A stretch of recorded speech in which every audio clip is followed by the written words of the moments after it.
বিরাদর ইসলাম, সর্বপ্রথম হচ্ছে আল্লাহ তাবারাক ওয়া তাআলার সৃষ্টিতে সর্বশ্রেষ্ঠ হচ্ছে আমাদের নবী, তাই না? আল্লাহর সৃষ্টিতে সর্বশ্রেষ্ঠ আমাদের নবী। যা মাকাম, যা মার্তাবা, যা রুতবা, যা সম্মান আল্লাহ আমাদের রসুলকে দিয়েছেন, সেই রকম সম্মান কাউকে দেয়নি। যদি সুরতের দিকে যান তো আমার নবীর মতো সুরত আল্লাহ কোনো নবীকে দেয়নি। জোরে বলেন সুবহানাল্লাহ।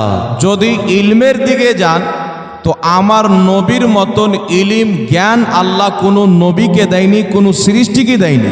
সুবহানাল্লাহ। আর যদি সম্মানের দিকে যান, মর্যাদার দিকে যান, তো আমার আপনার নবীর মতো মর্যাদা আল্লাহ পৃথিবীর কাউকে দেয়নি। সুবহানাল্লাহ। আর যদি পাওয়ারের দিকে যান तो वो मालिक कुल है, वो पास कुछ रखते नहीं, दोनों जहां की नीमत है उनके खाली हाथ में। तो बिरादर, सर्वप्रथम আপনাকে বলি যে আল্লাহ তাবারাক ওয়া তাআলার সৃষ্টিতে সর্বশ্রেষ্ঠ আমাদের নবী। দেখার দিক দিয়ে, চলাফেরার দিক দিয়ে, ইলমের দিক দিয়ে, পাওয়ারের দিক দিয়ে, বিদ্যার দিক দিয়ে, সব দিক দিয়ে আমার আপনার নবী হচ্ছে সবচাইতে আলা। একটু জোরে বলেন না সুবহানাল্লাহ। বরং এতটুকু আমাদের বিশ্বাস এবং ঈমান যে আদমকে নবুয়ত পাওয়া গেছে মুস্তাফার সাদকাতে পাওয়া গেছে, ইব্রাহিমকে নবুয়ত পাওয়া গেছে মুস্তাফার সাদকাতে পাওয়া গেছে, মুসা কলিমুল্লাহ মুস্তাফার সাদকাতে, ঈসা রুহুল্লাহ মুস্তাফার সাদকাতে, ইসমাইল জবিহুল্লাহ মুস্তাফার সাদকাতে। শুধু তাই নয়, জমিন ও জমা तुम्हारे लिए, मकीन ও मका तुम्हारे लिए, बने दो जहां तुम्हारे लिए। জোরে বলেন সুবহানাল্লাহ। দুনিয়াতে যা সৃষ্টি হয়েছে মুস্তাফা সাল্লাল্লাহু আলাইহি সাল্লামের জন্যই সৃষ্টি হয়েছে। একটু জোরে বলেন না সুবহানাল্লাহ। এইবার চলে আসেন বিরাদর ইসলাম, এখানে ওলামায়ে কেরাম বসে আছেন। আপনাদের সম্মুখে সর্বপ্রথম আমি আরিজা পেশ করব যে আপনারা সকলে আমাদের নবীর উম্মত হয়ে খুশি আছেন তো? কাউরির কোনো ডাউট আছে? ডাউট আছে? একটি কথা মনে রাখবেন, প্রত্যেক নবীর পাওয়ার যেখানে শেষ হয়ে যায় আমার আপনার নবীর পাওয়ার সেখান থেকে শুরু হয়। জোরে বলেন সুবহানাল্লাহ।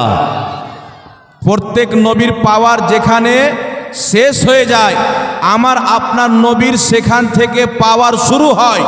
আরেকটি কথা মনে রাখবেন, এই রসুলকে যারা মহব্বত করে, এই যা রসুলকে যারা পিতা মাতা আত্মীয় স্বজন চাইতে বেশি ভালোবাসে, রসুলের দুশ্মনকে নিজের দুশ্মন মনে করে, রসুলের বন্ধুকে নিজের বন্ধু মনে করে, রসুলের বেয়াদবকে জাহান্নামী মনে করে, এই রকম ব্যক্তিকে আল্লাহ তাবারাক ওয়া তাআলা নবীর ইশকের কারণে, নবীর মহব্বতের কারণে দুনিয়ার সাধারণ মানুষ রাখে না, তাকে পৃথিবীর বুকে মানুষদের মধ্যে আলা মার্তাবা দান করে। জোরে বলেন সুবহানাল্লাহ। আর একটু জোরে বলতে হবে সুবহানাল্লাহ। তাই বিরাদর ইসলাম, আপনাদের সম্মুখে আমি সর্বপ্রথম যে আয়াতে কারিমা তেলাওয়াত করেছি, আল্লাহ পাক বলছেন ওয়া যাক্কিরহুম বিআইয়ামিল্লাহ। আল্লাহ বলছেন মেহবুব, তাদেরকে আল্লাহর দিন সমূহ স্মরণ করাও, আল্লাহর দিনগুলি স্মরণ করাও। তো এক সপ্তাহে 7 দিন হয়, তাই না বাবজি?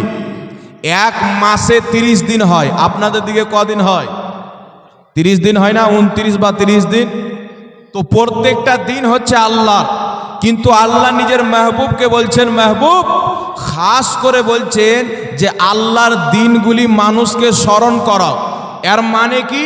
এর অর্থ হচ্ছে কিছু দিন আছে যেই দিনগুলি আল্লাহর নিকটে খাস দিন, যেই দিনগুলি আল্লাহর নিকটে নির্বাচিত দিন। ওই দিনগুলি কি? এই আয়াতের তাফসীর করতে গিয়ে অসংখ্য মুফাসসিরিন বলেছেন এর অর্থ হলো যেইগুলো দিনে আল্লাহর নিয়ামত পাওয়া গেছে ওই দিনগুলি মানুষকে স্মরণ করাতে হবে। জোরে বলেন সুবহানাল্লাহ। যেই দিনে আল্লাহর নিয়ামত পাওয়া গেছে ওই দিনগুলি মানুষের স্মরণ করাতে হবে। আমার বক্তব্য একটু ধ্যান দিয়ে শুনবেন। আমার পরে একজন তরুণ তেজস্বী বক্তা, জীবনী বক্তা মাওলানা তাইজুল ইসলাম সাহেব আসবেন, হাফিজ কারি। ইনশাআল্লাহ আপনাদের অন্তরকে ঠান্ডা করে দিবেন। কিন্তু আমি আপনাদের সম্মুখে বলতে চাই, যেইগুলি দিনে আল্লাহর নিয়ামত পাওয়া গেছে সেই দিনগুলি আল্লাহ স্মরণ করতে বলছে। আপনাকে বলি, যেই দিনে আমাদেরকে কোরআন পাওয়া গেছে, কোরআন হচ্ছে একটি বিশাল আল্লাহর নিয়ামত, তাই না? একটু জোরে বলতে হবে। জি। তো কোরআন কবে পাওয়া গেছে? আল্লাহ পাক সূরা কদরের মধ্যে বলছেন, ইন্না আনজালনাহু ফি লাইলাতিল কদর। লাইলাতুল কদরে, ইন্না আনজালনাহু ফি লাইলাতিল কদর। আল্লাহ তাবারাক ওয়া তাআলা বলছে যে আমি কোরআনকে এই কদরের রাত্রিতে অবতরণ করেছি। সুবহানাল্লাহ বলেন না? সুবহানাল্লাহ। আমি কোরআনকে এই কদরের রাত্রিতে নাজিল করেছি। তো আল্লাহ, তুমি এই কদর রাত্রিতে কোরআন নাজিল করলেন, তো কি হলো? তো আল্লাহ পাক বলছেন যে খায়রুম মিন আলফি শাহর, এই রাত্রিতে কোরআন অবতীর্ণ হওয়ার কারণে, কোরআন নাজিল হওয়ার কারণে এই রাত্রি হাজার মাসের চাইতে বেশি উত্তম হয়ে গেছে। বলেন সুবহানাল্লাহ। নারে তাকবীর, আল্লাহু আকবার। নারে সালাত। এই রাত্রিতে কোরআন অবতীর্ণ হওয়ার কারণে এই রাত্রি হাজার মাসের চাইতে উত্তম হয়ে গেছে। এই রাত্রিতে যারা ইবাদত করবে অন্য দিনে ইবাদতের চাইতে হাজারো হাজার গুণা বেশি নেকি পাবে। এই পৃথিবীর মুসলমান, এই রাত্রি কেন হলো ফজিলতপূর্ণ, কেন হলো? কোরআন নাজিল হওয়ার কারণে।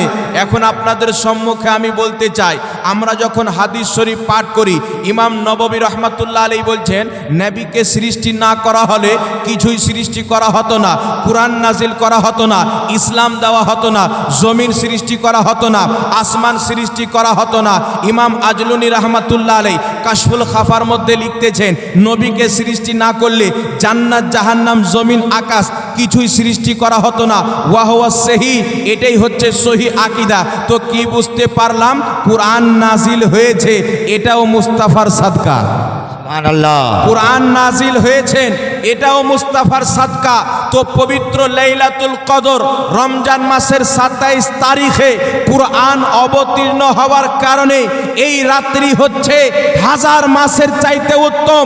এখন আমাকে বলতে দেন, যেই 12 রবিউল আউয়ালে সোমবারের সুবহে সাদিকের সময় কোরআনওয়ালা মুহাম্মদুর রাসূলুল্লাহ জন্মগ্রহণ করেছে, ওই রাত্রি লাইলাতুল কদর চাইতে বেশি ফজিলতওয়ালা। সুবহানাল্লাহ। আর একটু জোরে হবে না সুবহানাল্লাহ? লাইলাতুল কদর চাইতে বেশি ফজিলতওয়ালা। এখন আপনার মনে প্রশ্ন হবে, হুজুর এটা তো আপনি যুক্তি পেশ করলেন, একটি দলিল দেন তবেই তো বুঝতে পারবো। তো শুনেন, আমরা 12 রবিউল আউয়ালকে কি বলি? সমস্ত ঈদেরও ঈদ। সুবহানাল্লাহ বলবেন না? সমস্ত ঈদেরও ঈদ।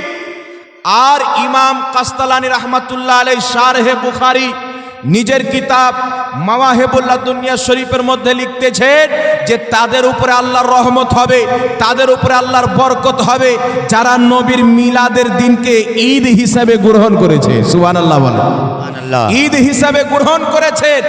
এমন কি যে ওয়াহাবিদের গুরু নবাব সিদ্দিক হাসান খাঁ ঘোপালি নিজের কিতাবের মধ্যে লিখতেছেন, 12 রবিউল আউয়াল নবী পাকের মিলাদ হওয়ার কারণে যেই ব্যক্তি খুশি না হবে, যেই ব্যক্তি আনন্দিত না হবে, যেই ব্যক্তি এই দিনকে ঈদ হিসাবে গ্রহণ না করবে, ওই ব্যক্তি মুমিন হতেই পারে না। সুবহানাল্লাহ বলবেন না? সুবহানাল্লাহ।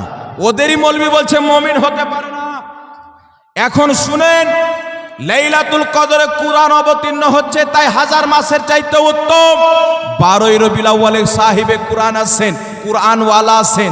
আল্লাহ বলছেন, আমি যদি এই কোরআনকে পাহাড়ে অবতীর্ণ করতাম, পাহাড় ধুলা ধুলা হয়ে যেত। আমি কোরআনকে মুস্তাফার উপর অবতীর্ণ করেছি। তাহলে কি বুঝা গেল?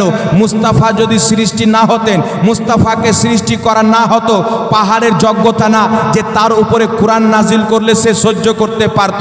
যদি পাহাড়ের ক্ষমতা না থাকে, কোনো মানুষের ক্ষমতা কি করে হবে? একটু জোরে বলতে হবে সুবহানাল্লাহ। সুবহানাল্লাহ। কোন মানুষের ক্ষমতা কি করে হবে?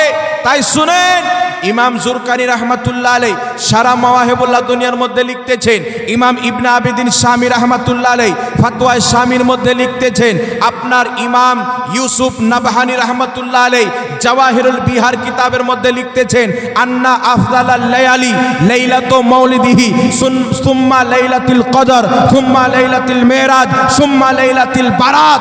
এই ইমামগণ বলতেছেন নিশ্চয় যত ফজিলতপূর্ণ রাত্রি আছে, মেরাজের রাত্রি হোক, বারাতের রাত্রি হোক, আপনার কোরআন নাযিল অবতীর্ণ হওয়ার রাত্রি হোক, এই সমস্ত রাত্রির চাইতে সব চাইতে ফজিলতপূর্ণ হচ্ছে মুস্তাফার মিলাদের রাত্রি। জোরে বলেন নারে তাকবীর, জোরে বলেন নারে তাকবীর, নারে সালাত। ইসলাম আল কোরআনের আলো ঘরে ঘরে জ্বালো। তো বেরাদের ইসলাম, সকল রাত্রির চাইতে ফজিলতপূর্ণ রাত্রি কোনটি? মুস্তাফার মিলাদের রাত্রি। একটু জোরে বলেন না সুবহানাল্লাহ। এই মুস্তাফা আসার কারণে মহিলাদেরকে জীবন পাওয়া গেছে। আপনারা সকলে শুনে হবেন, এখানে ওলামায়ে কেরাম বসে আছেন, ইনাদের কদম ধুলির বরকতে আপনাদের সম্মুখে আমি বয়ান করতেছি। শুনেন, আমার আপনার নবী আসেনি, মহিলাদেরকে জীবিত পুতা হচ্ছে। কওরির যদি মেয়ে জন্ম নেয় জীবিত কবর দেওয়া হতো। নবী মুস্তাফা আসেনি, পিতা মাতাকে বাজারে বিক্রি করা হতো। নবী মুস্তাফা আসেনি, কোনো মহিলার যদি স্বামী মারা যেত ওই মহিলাকে স্বামীর চিতার সঙ্গে জ্বালানো হতো। আমার আপনার নবী যখন আসেনি কত রকমের কুকর্ম করা হতো, কিন্তু রহমাতুল্লিল আলামিন শফিউল মুজনাবিন আসার পূর্বে ছোট ছোট বাচ্চাদেরকে যখন দাফন করা হতো, পিতামাতার উপরে জুলুম করা হতো, গোলামদের প্রতি অত্যাচার করা হতো, ওই কবরবাসী মহিলারা আল্লাহর দরবারে ফরিয়াদ করতো, আল্লাহ এখনো কি কোনো রহমাতুল্লিল আলামিনকে পাঠাবে না? এখনো কোনো তুমি হাদিকে পাঠাবে না? এখন পর্যন্ত কি এমন কোনো ব্যক্তিকে পাঠাবে না যে মহিলাদের লাজ রাখবে, পিতামাতার সম্মানকে বাঁচাবে? তো রব্বে কাবার কসম খেয়ে বলি, আল্লাহ তাবারাক ওয়া তাআলা পবিত্র রবিউল আউয়ালের 12 তারিখে মা আমিনার শিকাম থেকে আব্দুল্লাহর ঘরে মুস্তাফার নূরকে পাঠিয়ে আল্লাহ তাবারাক ওয়া তাআলার প্রিয় মাহবুব দুনিয়াতে এসে এলান করে দিলেন, শোনো, তোমরা যেই মহিলাকে জীবিত পুঁতে দাও, ওই মহিলার লালন পালন করে তার বিবাহ করিয়ে দাও, জান্নাত তোমার হয়ে যাবে। দুটা যদি মেয়ে হয় 2 মেয়ের বিবাহ দিয়ে দাও, জান্নাত তোমার হয়ে যাবে। 3টা যদি মেয়ে হয় 3টা মহিলার ইসলামিক রীতি রেওয়াজে লালন পালন করে বিয়ে দিয়ে দাও, আল্লাহ জান্নাত তোমার করে দিবে। আর ওই মহিলা যখন মা হবে, সন্তানের জান্নাত ওই মায়ের কদম তলায় হয়ে যাবে। সুবহানাল্লাহ, আরো জোরে হবে না সুবহানাল্লাহ। বাচ্চি যখন ছোট আছে আপনি সুন্দর করে পারওয়ারিশ করে লালন পালন করে মানুষ করে বিবাহ দিয়ে দেন, জান্নাত আপনার। জোরে বলেন না সুবহানাল্লাহ। কিন্তু ওই মহিলা যখন বড় হচ্ছে, আমার মা হচ্ছে, আপনার মা হচ্ছে, তো আমার রসুল বলছে জান্নাত ইদিক উদিকে খুঁজিও না, মায়ের কদম তলে খুঁজো, মায়ের সেবা করো, জান্নাত তোমার হয়ে যাবে। মায়ের খিদমত করো, জান্নাত তোমার হবে। চিন্তা করেন, যখন ইহুদি ধর্ম ছিল, নাসারা ধর্ম ছিল, মুশরিকদের ধর্ম ছিল, মহিলাদেরকে জীবিত পুতা হতো। আজকে যারা বলতে চায় মহিলাদেরকে ইসলাম হেজাবের মধ্যে রেখেছে, ঘরের মধ্যে ভরে রেখেছে, তাদেরকে আমি বলতে চাই, শুনো, ইসলাম যখন আসেনি তোমরা মহিলাদেরকে জীবিত পুঁততে, এটা তো ইসলামের কামাল যে ইসলাম এসে মহিলাদের কদম তলে জান্নাত করে দিয়েছে। সুবহানাল্লাহ। আর একটু জোরে হবে না সুবহানাল্লাহ? আর একটু জোরে হবে না? তাই আমার আপনার নবী পৃথিবীতে এসে মহিলাদের ইজ্জতকে ফিরিয়ে দিয়েছেন, মা বাপের সম্মানকে ফিরিয়ে দিয়েছেন। এই পৃথিবীর মুসলমান, আমার নবী জন্ম নিচ্ছেন। শুনেন, ইমাম জালালউদ্দিন সুয়ুতি লিখতেছেন, রসুলে পাক দুনিয়াতে জন্মগ্রহণ করছেন, আল্লাহ পাকের নবীর আগমনে শুধু দুনিয়া তো দুনিয়া, আমার আল্লাহ কত খুশি ছিল। শুনবেন, শুনবেন, আপনাদের দিকে নবীর জন্মদিবস উপলক্ষে মসজিদে লাইটিং লাগানো হয়, বাড়িতে লাইটিং লাগানো হয়। একটি হাদিস সিরাতের কিতাব থেকে পড়ছি, ইমাম হালবি রহমাতুল্লাহ আলাই সিরাতে হালবিয়ার মধ্যে লিখেছেন যে সিরাতের কিতাবে জাল হাদিস লেখা হয় না। তো এই হাদিসকে কেউ জাল প্রমাণ করতে পারবে না। খাসাইসুল কুবরা লেখকের নাম হচ্ছে নবম শতাব্দীর মুজাদ্দিদ ইমামুল মুফাসসিরিন জালালাতুল ইলম ইমাম জালালউদ্দিন সুয়ুতি রাহমাতুল্লাহ আলাইহি নিজের কিতাব খাসাইসুল কুবরার মধ্যে লিখতেছেন, কি লিখছেন? আমার আপনার নবী যেই দিন মেরাজে যাচ্ছেন, কোথায় যাচ্ছেন? মেরাজে যাচ্ছেন। আমার নবী প্রথম আকাশে গেলেন, দেখছেন একটা বিশাল বড় খাম্বা, স্তম্ভ। দ্বিতীয় আকাশে গেলেন, দেখছেন আর একটা খাম্বা। তৃতীয় আকাশে গেলেন, দেখছেন আর একটা খাম্বা। প্রত্যেকটি আকাশে একটি একটি করে স্তম্ভ দেখে, খাম্বা দেখে আমার নবী জিজ্ঞাসা করছেন, জিবরিল প্রত্যেকটি আকাশে খাম্বা হওয়ার কারণ কি? আমার আল্লাহ তো আকাশকে বিনা খাম্বাতে দাঁড় করিয়ে রেখেছেন, কিন্তু আমি দেখতেছি প্রত্যেকটি আকাশে একটি করে খাম্বা। তো জিবরিল বলছেন, ইয়া রাসূলুল্লাহ, ইয়া হাবিবাল্লাহ, এই খাম্বাটি এই জন্য না যে আকাশকে ধরে রাখবে, এই খাম্বাটি হচ্ছে যখন 12ই রবিউল আউয়াল শরীফ সোমবারের ভোরের বেলাতে সুবহে সাদিকের সময় মহান রব্বুল আলামিন আপনাকে দুনিয়াতে পাঠিয়েছিলেন, আপনাকে পাঠানোর খুশিতে মহান রব্বুল আলামিন প্রত্যেকটি আকাশে একটি করে নূরি খাম্বা দিয়ে 7 আকাশকে আল্লাহ আলোকিত করেছে। সুবহানাল্লাহ। 7 আকাশে লাইটিং করেছিল। আর শুধু তাই নয়, শুনেন, ইমাম সিউতি লিখতেছেন, নবী পাক সাল্লাল্লাহু আলাইহি সাল্লামের আম্মা জান বলছেন, নবী জন্ম নেবেন, রাতের বেলা দেখতেছি আকাশের তারকাগুলি জমিনে চলে আসে। নিচে আস্তে আস্তে আমরা মনে করলাম হয়তো আমাদের উপরে পড়ে যাবে, কিন্তু দেখলাম আব্দুল্লাহর ঘরের উপরে এসে তারকাগুলি দাঁড়িয়ে গেল। তারকা দাঁড়ার কারণ কি শুনেন? আল্লাহ তাবারাক ওয়া তাআলা প্রত্যেকটি আকাশে একটি করে স্তম্ভ দিয়ে আকাশকে লাইটিং করেছিলেন, আর আকাশের তারকাকে জমিনে পাঠিয়ে মহান রব্বুল আলামিন সারা পৃথিবীর জমিনকে আলোকিত করেছে। সুবহানাল্লাহ। আর একটু জোরে বলবেন না সুবহানাল্লাহ? তাহলে কি বুঝা গেল? নবী পাকের আগমনে আল্লাহ নিজে লাইটিং করেছেন। সুবহানাল্লাহ বলবেন না? সুবহানাল্লাহ। আল্লাহ নিজে লাইটিং করেছেন। আর মা আমিনা রাদিয়াল্লাহু তাআলা আনহা বলছেন, আমার নবী যখন জন্ম নিবেন নূরের সুতি বের হলো, সেই নূরের জ্যোতিতে এই পুরো দুনিয়াটা নূরে ভরে উজ্জ্বল হয়ে গেল। আমি আমিনা আব্দুল্লাহর ঘরে বসে শাম দেশের বড় বড় প্রাসাদগুলি, বিল্ডিংগুলিকে আমি দেখে ফেললাম। জোরে বলুন সুবহানাল্লাহ। আর একটু জোরে হবে না সুবহানাল্লাহ? मत पे रोती है किस्मत, खुद अपनी ही किस्मत पे रोती है किस्मत, फंसी है गुनाहों की दलदल में उम्मत, फंसी है गुनाहों की दलदल में उम्मत, तुम्हारे ही हाथों में है अब तो इज्जत, तुम्हारे ही हाथों में है अब तो इज्जत, बरसता नहीं देख कर अब और रहमत, बरसता नहीं देख कर अब और रहमत, के बरसता नहीं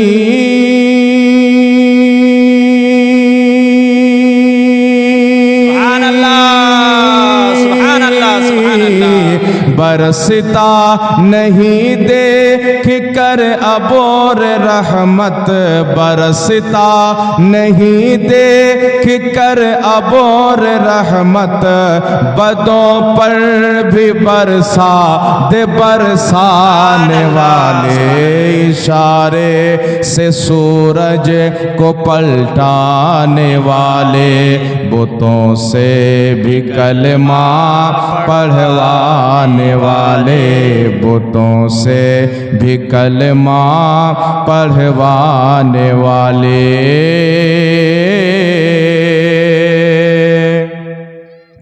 है खुल्दे बरी जैसा तेरा मोहल्ला, है खुल्दे बरी जैसा तेरा मोहल्ला, है अर्शे बरी जैसा तेरा मोहल्ला।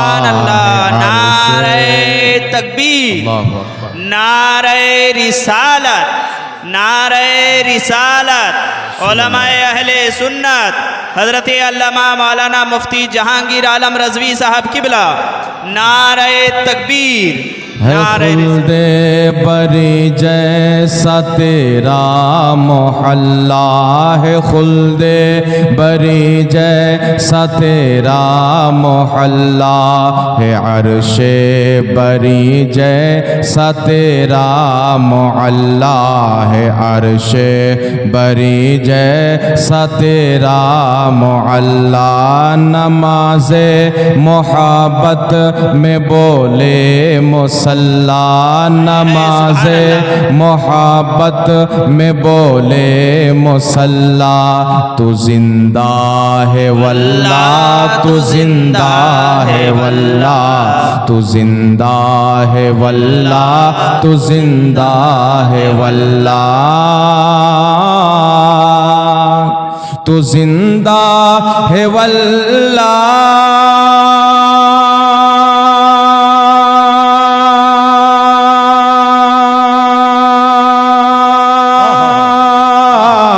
तू जिंदा है वल्ला, तू जिंदा है वल्ला, तू जिंदा है वल्ला, तू जिंदा है वल्ला। मेरे चश्मे आलम से छुप जाने वाले, इशारे से सूरज को पलटाने वाले। नारे सालत इस्लाम, ওলি আল্লাহ কা দামান, আশরাফুল আউলিয়া কা দামান। ওলি আল্লাহ যেখানে আমরা থাকবো সেখানে, কোরআন হাদিস যেখানে আমরা আছি সেখানে, হাসান হোসেন যেখানে আমরা আছি সেখানে, আহলে বায়ত যেখানে আমরা থাকবো। तू जिंदा है वल्ला, तू जिंदा है वल्ला, तू जिंदा है वल्ला, तू जिंदा है वल्ला, तू जिंदा है वल्ला।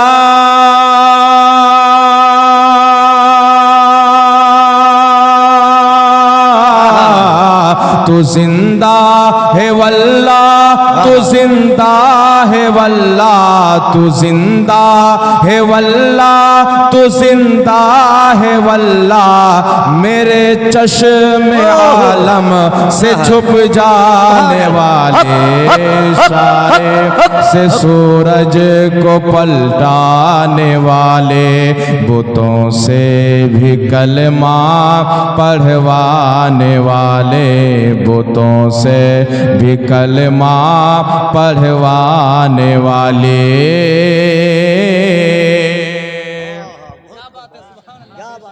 जो बेहोश है होश में उनको लाना। मचल के गई है सुभान अल्लाह, सुभान अल्लाह। जो बेहोश है होश में उनको लाना, न बिखरे कहीं उनका ताना बाना, न बिखरे कहीं उनका ताना बाना। तो सुन्नी रजा की नसीहत सुनाना, तो सुन्नी रजा की नसीहत सुनाना। रजा नफ्स से दुश्मन है दम में न आना, रजा नफ्स से दुश्मन है दम में न आना। रजा नफ्स से दुश्मन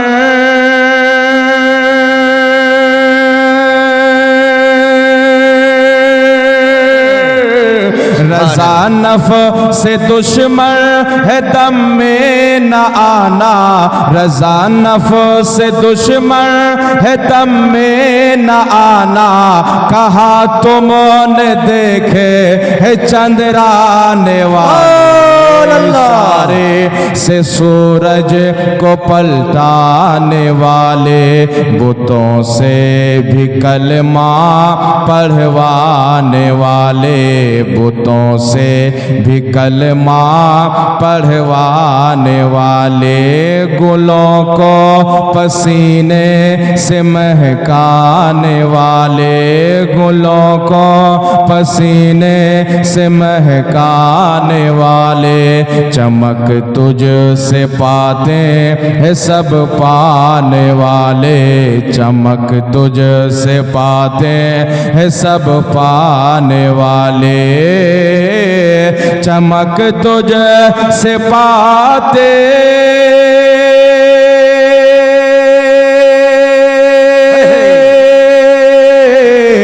चमक तुझ से पाते हैं सब पाने वाले, चमक तुझ से पाते हैं सब पाने वाले, मेरा दिल भी चमका दे चमकाने वाले, इशारे से सूरज को पलटाने वाले, बुतों से भी कलमा पढ़वाने वाले।